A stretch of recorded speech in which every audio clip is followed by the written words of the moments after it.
right, it's 5:15, so let's call our regularly scheduled meeting to order. As you can tell, Mayor Christensen's not with us this evening, so I'll be filling in. So Ashley, you ready for roll call, please? Nippert. Here. Shaven. Here. Kroger. Here. Kelly. Here. Peterson. Here. Thank you. We've got the agenda. Was there any changes to the agenda as presented? Nope. Motion to approve. Second. Motion by Kroger, second by Peterson. Roll call Nippert. Aye. Shaven. Aye. Kroger. Aye. Kelly. Aye. Peterson. Aye. Thank you. If there's any conflicts of interest, please speak up. Number 2 is our consent agenda. We have the minutes of the 8/20 council meeting.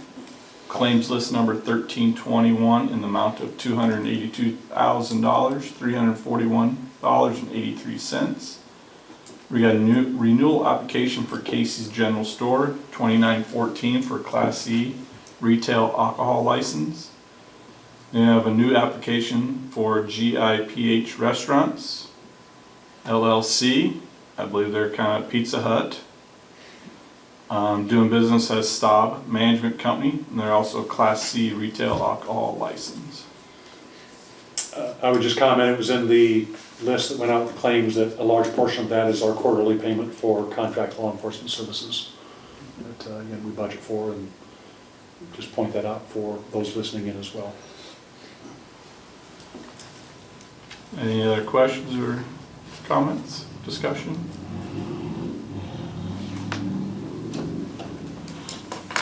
Motion to approve the consent agenda. Second. Motion by Kroger, second by Nippert. Roll call Nippert. Aye. Shaven. Aye. Kroger. Aye. Kelly. Aye. Peterson. Aye. Thank you. All right, we're down to other business, contracts and bonds.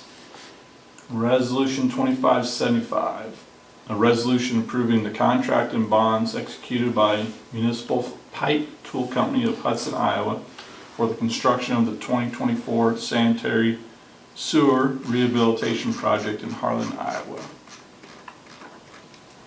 This is a final step in executing for the sewer lining project. I believe, do you have the hard copies there? Yep. So as a part of the process, again, the contract was already approved when you approved the plan specifications in form of contract. Our engineer, Beanster and Kim, has now received the actual bond, or bonds and insurance cert. They reviewed those for completeness. I have as well. So there's the 3 copies there, one for us, one for the contractor, and one back to Beanster and Kim. This just authorizes that those are now complete, and we can sign those and get them to their respective parties. We do not yet have a pre-construction date. Beanster and Kim is waiting more communication from Municipal Pipe. And that may happen later this fall is what we intend.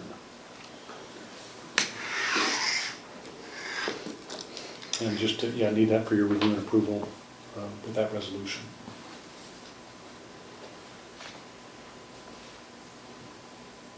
I would make that motion to approve resolution 2575.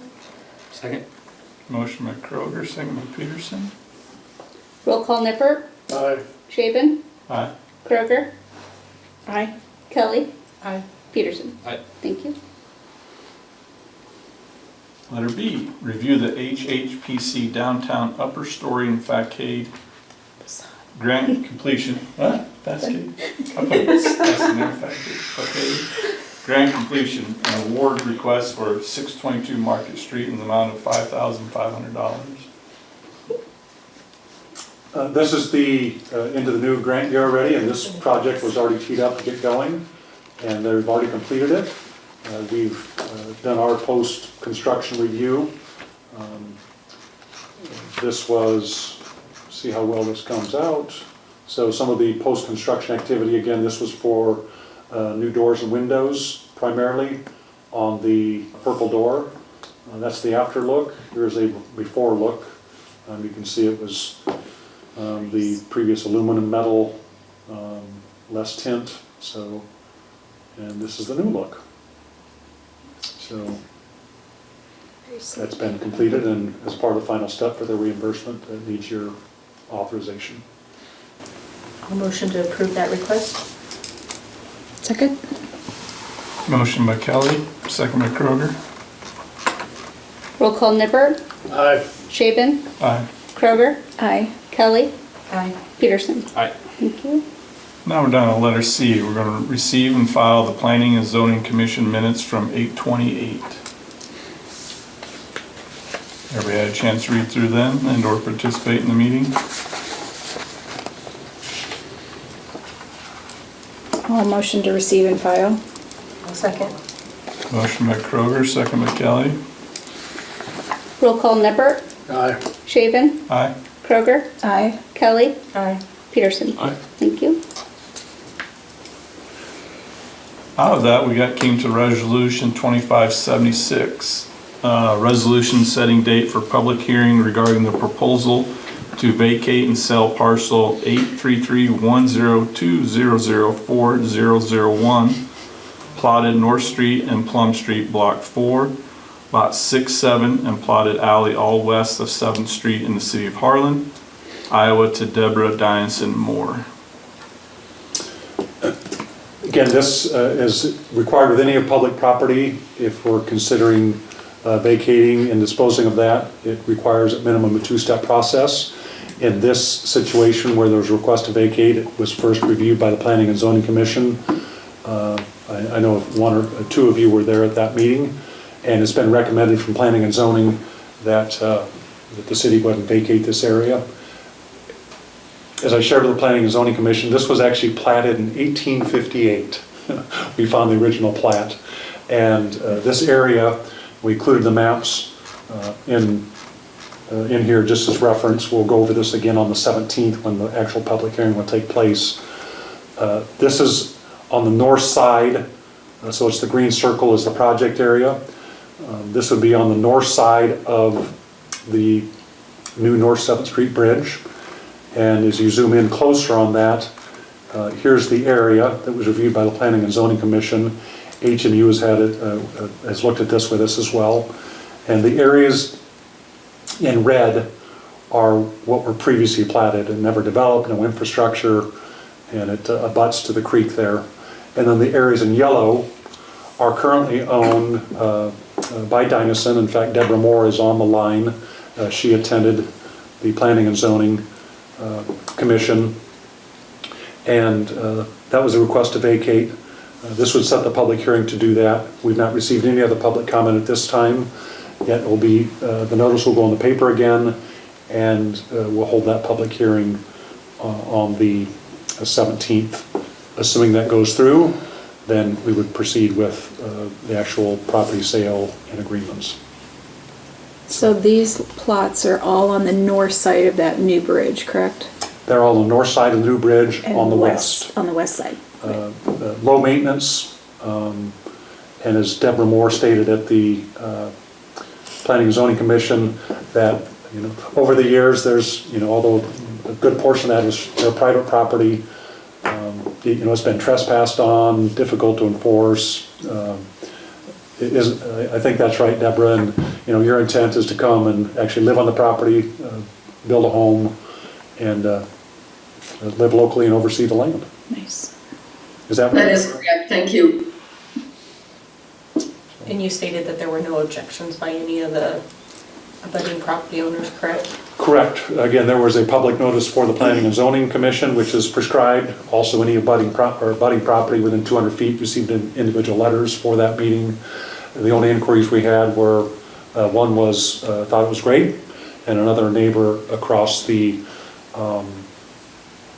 creek to the west, their question was what the intended type of, was it market rate or subsidized low-income type housing, and there's no grants or tax credits. This would be regular residential market rate. So, other than those two inquiries, that's all we've received. So again, what we're looking for this evening is simply passing this resolution to set the public hearing. I'll make that motion. Second? Motion by Kelly, second by Kroger. Roll call Nippert, Aye. Shaven, Aye. Kroger, Aye. Kelly, Aye. Peterson. Aye. Thank you. And this will be for what date? I'm sorry. The next council meeting Next council meeting. Okay. Yes. Thank you. on the 17th.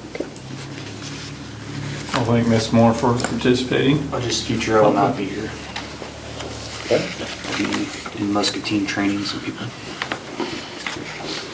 We'll ensure we've got a quorum, but thanks for the heads up. Yep.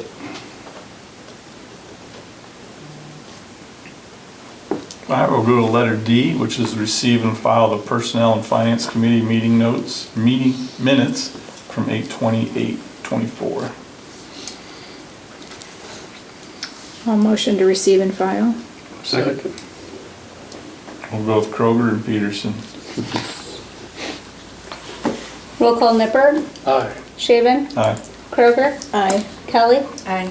Peterson. Aye. Thank you. From that, we got a resolution presented 2577, a resolution establishing a travel reimbursement policy, quote unquote, maybe an update to current rates. Do you want to elaborate, Gene? Yes, this is an update. This is our current travel policy, and the only items changed were under 2, and was the breakfast and lunch reimbursement, adjusting that from $10 to $14 for breakfast and $14 to $18 for lunch. Once again, as we discussed at the P&F meeting, there's not a tremendous amount of travel that we do as staff, yet based upon this was last adjusted in 2021, and it was felt just due to inflation that it mitigate some of those constraints. Unfortunately, the times we're living in, it's difficult to even get something pseudo-healthy for that amount anymore. So,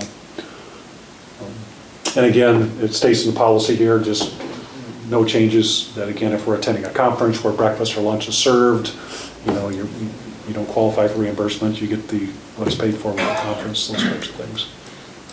So it's a change for those 2 areas.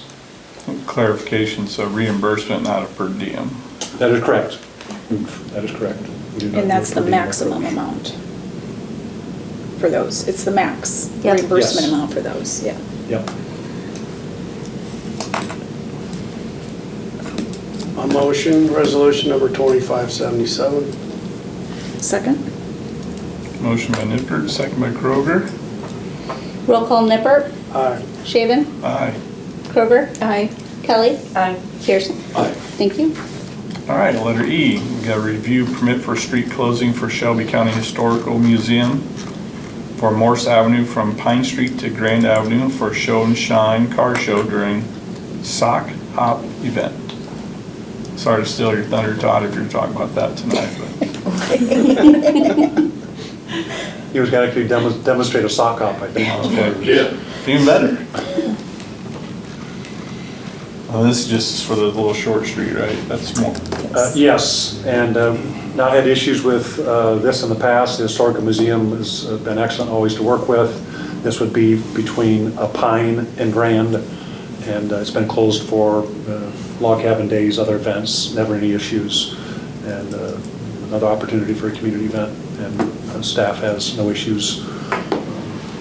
But as part of our protocol, we do want council oversight and approval on those items.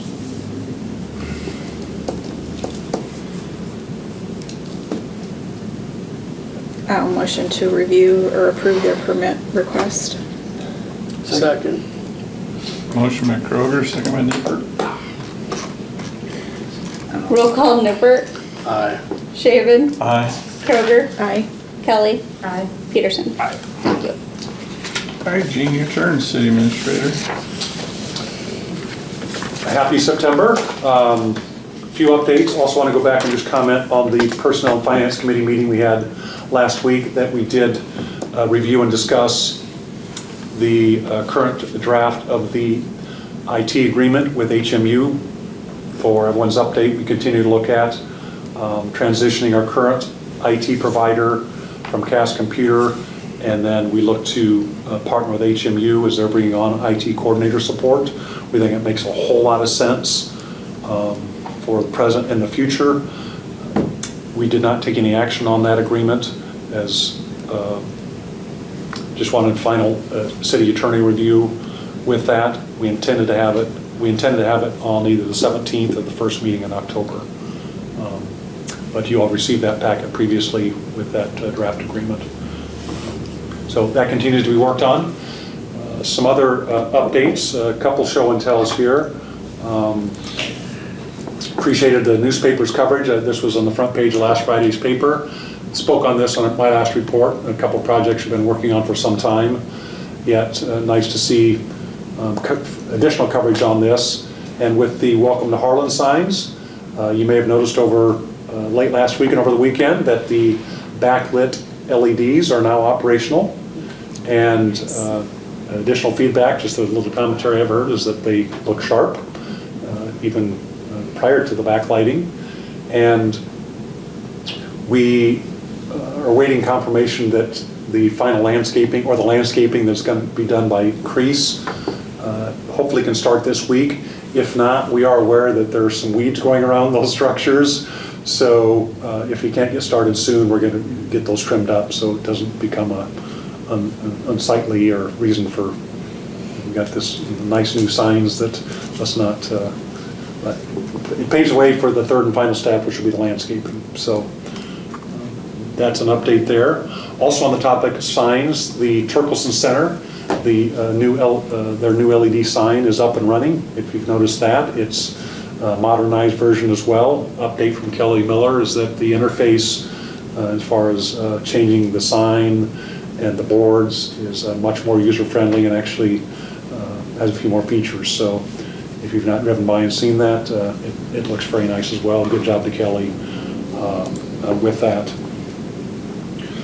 Additionally, a project that just got underway today, I believe, is the pool painting. It was rescheduled due to them visiting some other communities. So that there's activity down at the pool. So we don't have any late swimmers that are hanging around down there from the season. And they've started that work.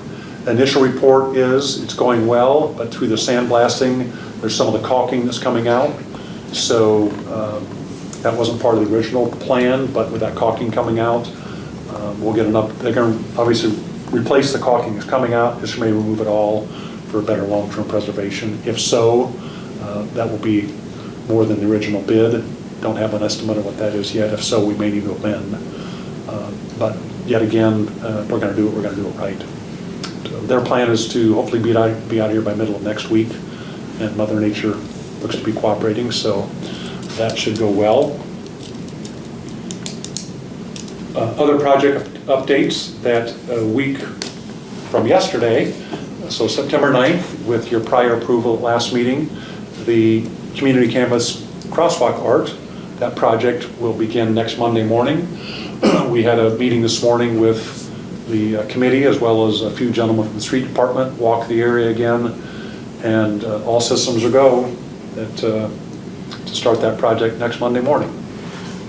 A few of us from the committee are going to actually go up and meet with the art students on Friday, and a few others on site at the school for some final prep.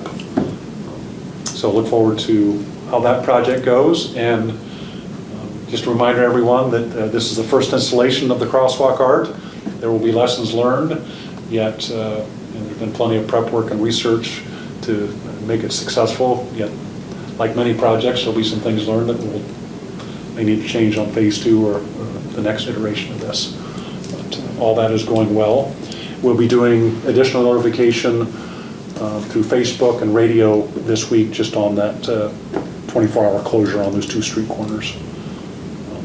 And the committee members have also been talking with all the downtown businesses to ensure their awareness. And I spoke with the Board of Supervisors this morning as well about the project. Should be minimal disruption to the courthouse, any parking, no disruption. Again, it's just those 2 corners. There'll still be full mobility and traffic movement around the square. So. Be nice to have that done before homecoming. Yes, Nice. as well as the Southwest Iowa Art Tour that's 2 weeks after that. So a couple other community events to have those complete and can do some show and tell. That is the intent with that group. The last two updates I have. This is another brief show and tell. I like to call those show and tells anyway. The Tree Advisory Commission meets at least annually, and we're meeting next Monday to review status on tree removal as well as there's only 2 new requests other than the ash borer that we're reviewing for possible removal based upon concerns of the residents. Outside of that, this is a map. Thought this was insightful to show. All these blue and yellow dots represent the 285 ash trees that have been removed to date. The blues represent the trees removed with the stump that's ground. The yellows indicate where the stump still needs to be ground out. Everything west of 12th Street, at least again within the public right-of-way and public areas, everything west of 12th Street is complete. And what's remaining is primarily from 7th to 12th and mostly Cyclone South. Approximately 50 left, and actually there's less than that now, so intent is to have that completed before winter sets in. So, but we'll be reviewing that with the Tree Commission next Monday morning, but thought that would be a nice update to share with you as well. And Kyle Lindberg is our council liaison to that commission. And final update I have is that we received notice last week that we'll likely see, I'm smirking a little bit, that we'll likely see another month extension on the project letting for the river access, and that's due to additional NEPA review, which is environmental protection review that has to get clearance, and it's nothing other than just backlog at some state agencies. So we are at the talked with our engineers last week. It's not for sure, but there's a likely possibility that letting would be pushed from January to February, and still allows time for any clearing and grubbing. But if not, then we're likely looking at the fall, which again is all acceptable within our grants and funding streams. So that's all I have for this evening, unless you have comments, questions for me. Don't see none. I don't got nothing to report on, so now Todd Deline. Evening, everyone. And Todd. The few items to note. Iowa State Extension right now is offering a Serve Safe certified food course. So, whether they're our restaurant owners, our restaurant managers, our restaurant workers, it'd be great for them to go through this course and get certified. The course costs $160 unless you're a member of the Iowa Restaurant Association, then it's only $110. And you just have to go to the Iowa State Extension website to register and pick the date that you want to take the course. Another thing we have going on is we have some free vision screening for children. This is going to be for children 6 months of age through kindergarten.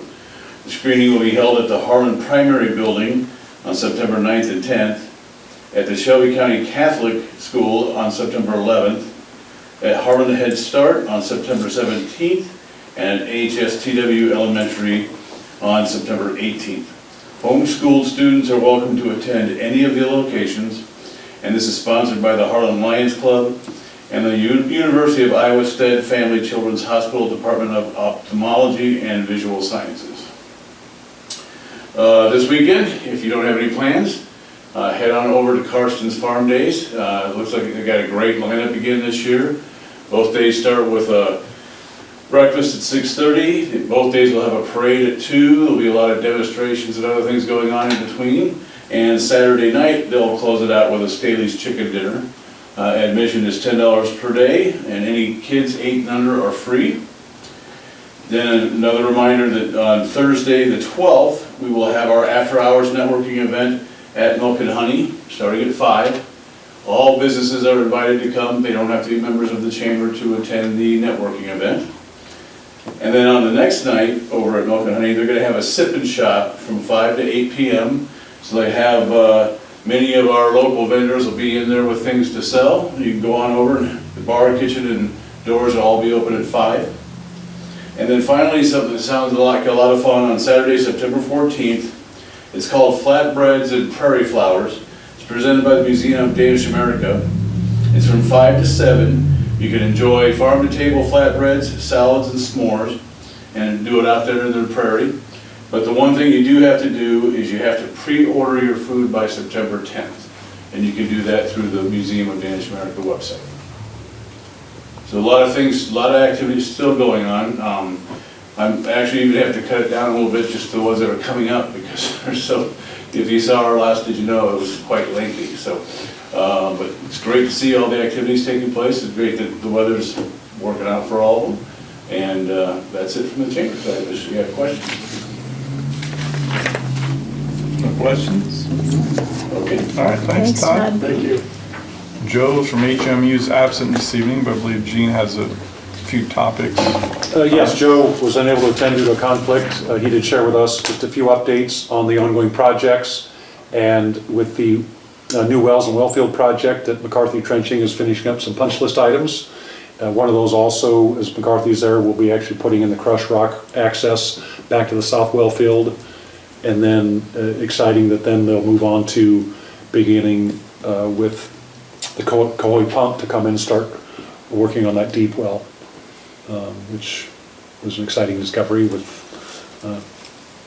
that opportunity to put in a deep well. So that's on the well side, or water. And then on the overhead underground, 2 updates there is that Burns is pulling, they're the ones pulling a lot of the new conduit and connecting, and the boring subcontractor is intended to be finished up by the end of this week or middle of next week. So as far as any boring activity, I know in speaking with a few departments today, and I'm guessing also probably some of the HMU departments, when those projects go on, there's many times 2, 3, and 4 locate requests in the same area.